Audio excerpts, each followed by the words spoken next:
نماز عیدین کھلے میدان میں پڑھنا یعنی یہ افضل ہے، اور پھر پہلے عید کی نماز ہوگی پھر خطبہ ہوگا، ٹھیک ہے، اور صحابہ کا بھی یہی طریقہ رہا ہے۔ عید کے نماز کے لیے نہ اذان ہے نہ اقامت ہے، یہ یاد رکھنے کی بات ہے۔ آپ کے دور میں بھی کوئی اذان اقامت نہیں کی جاتی تھی، ڈائریکٹ نماز شروع، اسی لیے آپ دیکھیں کہ ایک دم اللہ اکبر کی آواز آتی ہے اور پھر تکبیرات بار بار جو کرتے ہیں۔ امام کے سترے کا خیال کرنا ضروری ہے، کیونکہ آپ صلی اللہ علیہ وسلم کھلے میدان میں نماز پڑھتے تھے تو سترا رکھتے تھے۔ اور عید کی نماز جو ہے صرف 2 رکعت ہے، پہلی رکعت میں قرات سے پہلے 7 اور دوسری میں 5 تکبیرات، تکبیرات کے درمیان سکتہ یعنی تھوڑی سی خاموشی، یعنی اللہ اکبر اللہ اکبر اللہ اکبر نہیں کرنا چاہیے، بلکہ اللہ اکبر اللہ اکبر اللہ اکبر رک رک کے پڑھنی چاہیے، اور ان کے درمیان کوئی مخصوص ذکر نہیں ہے۔ تکبیرات کے درمیان اللہ کی حمد و ثنا ہے، ہر 2 تکبیروں کے درمیان اللہ کی حمد و ثنا ہے، مطلب دل میں جیسے سبحان اللہ یا کچھ اس طرح۔ ہر تکبیر کے ساتھ ہاتھ اٹھانا اور باندھنا، یعنی جب اللہ اکبر کہیں گے تو ہاتھ باندھیں گے بھی۔ اچھا، پچھلی دفعہ مجھے کسی نے سوال کیا تھا کہ بعض لوگ جب نماز کے لیے کھڑے ہوتے رفع یدین کے بعد ہاتھ سینے میں باندھتے ہیں اور بعد چھوڑ دیتے ہیں، دونوں طرح ہی جائز ہے۔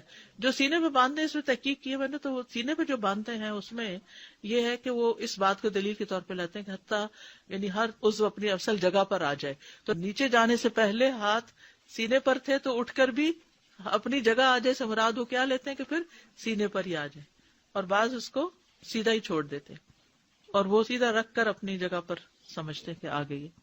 تکبیرات کے ساتھ رفع یدین کرنا ہوگا، اور پھر نماز کی طرح دایاں ہاتھ بائیں ہاتھ کے اوپر سینے پر۔ تکبیرات کی گنتی میں شک ہونے پر کم کو بنیاد بنانا، یعنی بعض کا تو کئی ساری ہوتی ہے نا تو بھول بھی جاتی ہیں، تو امام کو اگر شک ہو 5 پڑھی ہیں کہ 4 پڑھی ہیں تو اس میں 4 کو یقینی بنا کے ایک اور پڑھ لی جائے۔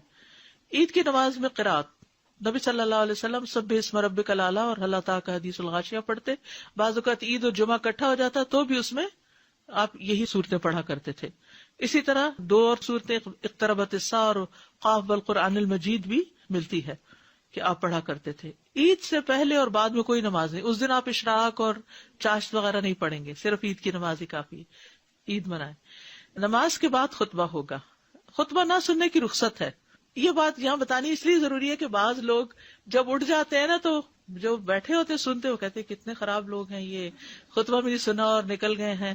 تو یہ نہیں سوچنا چاہیے کسی کے بارے میں، کیونکہ خطبہ سننا فرض نہیں ہے۔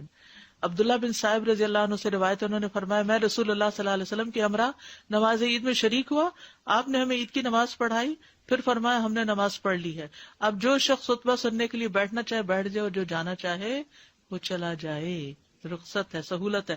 کیونکہ آپ دیکھیے کراؤڈ ہی اتنا زیادہ ہوتا ہے کہ اگر کچھ لوگ پہلے نہ نکلے تو سب کا ایک دم عید ختم ہونے کے بعد اکٹھے نکلنا بھی کافی رش پیدا کر دیتا ہے، شاید اس میں ہی حکمت ہو یا جو بھی اللہ جانتا ہے۔ عیدین سے متعلق کچھ اور احکامات۔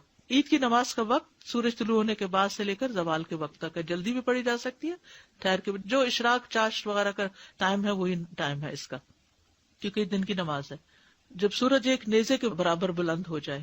اور یہ چھوٹی عید کی بات ہے، فطر کی۔ اور اضحیٰ کی نماز اول وقت سے اس کو مؤخر نہ کیا جائے، جتنا ارلی ہو تاکہ لوگ قربانی جلدی کر سکیں، بہت لیٹ نہ کریں، اور چونکہ اس وقت کھایا بھی نہیں ہوتا تو دل تو یہی چاہتا ہے کہ جلدی سے جلدی نماز ہو جائے۔ عید الفطر کی نماز کا وقت دیر سے کیوں؟ تاکہ لوگ صدقہ فطر ادا کر سکیں، اس میں سہولت ہے، ٹھیک ہے۔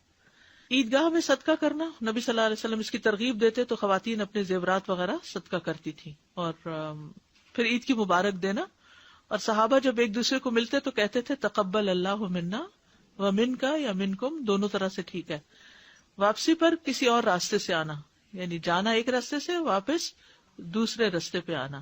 عید کے بعد گھر آ کر 2 رکعت پڑھنا، عید کی نماز سے پہلے کوئی نماز نہیں پڑھتے تھے، اپنے گھر واپس آتے تو 2 رکعت نماز پڑھ لیتے تھے، ٹھیک ہے۔ عیدگاہ میں کوئی ایسی نماز نہیں، نہ پہلے نہ بعد میں۔ جمعہ اور عید کا دن اکٹھا ہونے پر، یعنی دونوں دن اگر اکٹھے ہو جائے تو اس دن جمعہ اگر نہ کوئی پڑھنا چاہے تو نہیں بھی پڑھ سکتا۔ عید کے دن روزہ نہیں رکھا جاتا،